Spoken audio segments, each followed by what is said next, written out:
iniisip namin, hindi ba yung vice ngayon, sinasabi na, sa dami ng nilabag na batas, bakit hindi natin i-file lahat ng kaso na po pwedeng i-file? Kaya napag-desisyon na ng grupo na pumunta rin dito sa office ng ombudsman upang i-file yung mga kaso na nilabag na I think section 3E. Congressman, pwede po natin mabanggit kung ano-ano po yung mga klase po na sinampa po natin. Yung una, syempre, yung falsification ng legislative documents. Dito naman sa ombudsman, yung violation ng section 3E kung saan ay sinasabi na kung merong kang ginawa na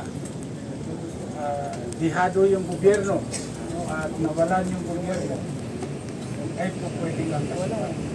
Ano ba yung ginawa nila? Yung pagsingit ng 241 billion pesos. Ang laking halaga yan. Hindi mo pwedeng sabihin na typographical error yan, na kinurik ng technical working group. Mahirap po, ang laki ng amount involved. Ito ba yung mga blanks?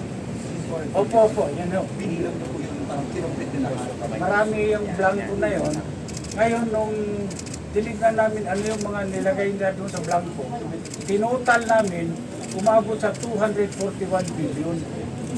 Sir, bakit po 12 yung counts ng falsification of legislative documents? Palagay ko, mas magandang sagutin ni Atty. Ocasio yan kasi siya naman yung lead counsel.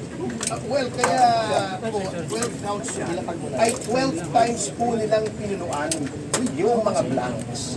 Yun po ang in-approve ng BICAM ay zero, nakalagay zero. Dapat po yun, pagdating sa Pangulo, zero din. Hindi pwedeng palitan yun unless may typographical error, maling spelling, maling formatting, or misspelling. Yun lang po ang kailangan o wrong grammar. Hindi po pwedeng ilagay yung zero, gawin mong 90 billion or 80 billion o kahit